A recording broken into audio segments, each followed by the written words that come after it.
안녕하세요. 안녕하세요. 네.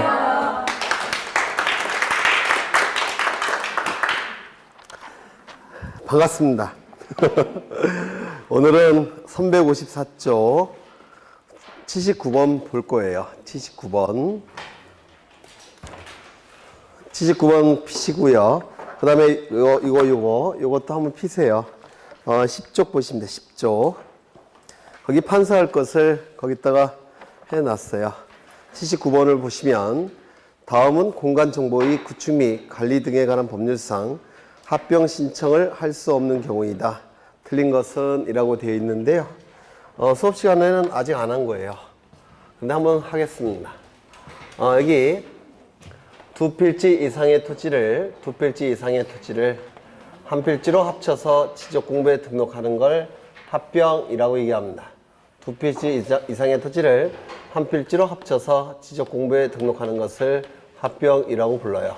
합병이 되기 위해서는 합병이 되기 위한 요건을 구비해야 될 겁니다. 합병 요건을 구비를 해야 될 거예요.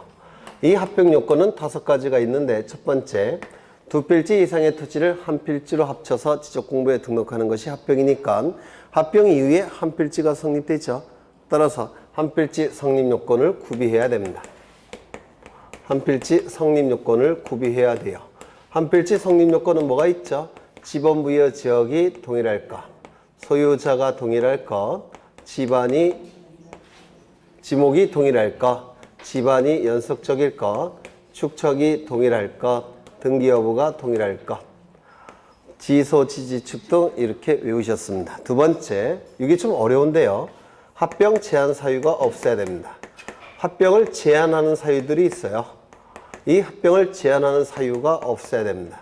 요것이 좀 어려워서 요것 때문에 수업 시간에는 설명을 못 드린 거예요. 그러면 합병 제한 사유가 뭘 의미하느냐면, 합병 대상 토지 중, 여기선 지금 합병 대상 토지가 4필지죠. 그렇죠. 합병 대상 토지 중 일부에 대해서 저당권 등기, 소유권 이전에 가등기, 그 다음에 환매 등기, 처분 제한 등기가 있는 경우에는 합병이 제한됩니다. 합병 대상 토지 중 일부에 대해서 저당권 등기, 소유권 이전에 가등기, 환매 등기, 처분 제한 등기가 있는 경우는 합병할 수가 없어요. 요거를 좀 오늘 아직은 어려우실 거예요. 여간 이렇게 외우십니다. 저가 환매 처분 당했다. 일단 이렇게 외우세요. 저가 환매 처분 당했다. 요걸 좀 보실 건데요. 이 저당권이라는 개념 민법에서 하셨을지 모르겠는데 하셨을 것 같아요. 저당권이 뭔지는 공부하신 적 있습니까? 네? 한번 여쭤볼까요? 그러면 갑이 소유자인데요. 갑이 소유자인데 을로부터 돈을 빌립니다. 얼마를 빌렸느냐면 10억 원을 빌립니다. 그냥 안 빌려주겠죠. 담보를 요구할 겁니다. 그래서 갑은 을에게 담보를 제공하는데, 담보물이 부동산일 때는 저당권을 설정해서 담보로 제공하는 겁니다. 그래서 이 저당권이 설정이 되면 을은 10억 원의 피담보 채권이 발생을 했을 테고, 이 저당권 설정이 되기 위해서는 저당권 설정 계약이 있어야 되고, 저당권 설정 등기가 있으면 저당권이 설정됐다라고 얘기합니다.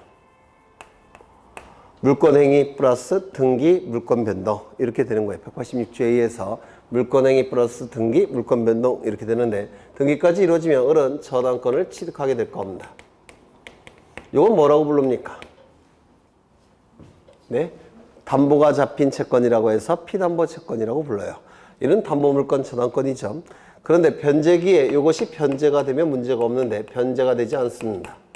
변제가 되지 않으면 저당권자는 저당권을 실행해요. 저당권을 실행한다는 얘기는 이 저당권자가 법원에 경매를 신청하는 겁니다. 경매가 신청이 돼버리면 법원에서는 경매 절차를 개시하겠다라고 결정합니다. 그리고 이 결정이 공시가 돼야 돼요. 경매 개시 결정 등기가 실행이 됩니다. 그래서 이 법원에서는 등기소에다가 경매 개시 결정 등기를 촉탁합니다. 그러면 이 부동산에 대해서 경매 개시 결정 등기가 실행이 돼요. 되셨죠? 그럼 이 경매 개시 결정 등기는 어떤 효력이 있느냐면 이 부동산을 압류하는 효력이 있습니다. 즉 다른 자에게 처분을 못하는 효력이 있어요. 경매 개시 결정 등기가 실행이 되면. 그리고 다른 자에게 처분을 못하도록 딱 묶어놓고 이제 경매 절차로 진행이 됩니다. 경매 절차가 진행이 돼서 이 경락인이 경매를 받을 겁니다. 그러면 경락을 받을 때는 경락대금을 다 내야 되겠죠. 이 경락대금을 다 완납하게 되면 이 A는 소유권을 취득하게 돼요. 그러면 이 경락대금으로부터 이 피담보 채권을 순위에 맞춰서 우선적으로 변제를 받습니다. 그래서 이 저당권이라는 권리는요, 이 경매신청권, 우선변제권, 이 두 가지 권능 하나 더 있는데 그 두 가지만 하죠. 경매신청권, 우선변제권으로 구성된 권리가 저당권이라는 권리예요. 이렇게 되셨습니까? 그러면 이제 A는 소유권을 취득하게 될 겁니다. 이 취득한 소유권을 다른 자에게 처분하기 위해서는 등기를 갖춰야 되겠죠. 소유권 이전 등기를 갖춘 다음에 누구 명의로? A 명의로 B에게 처분하게 될 겁니다. 이게 187조죠. 그렇죠. 네, 법률 규정에 의한 물권 변동. 이런 과정에 의해서 저당권이 설정이 되고 저당권이 실행이 되는 겁니다. 이런 과정을 통해서. 그런데 만약에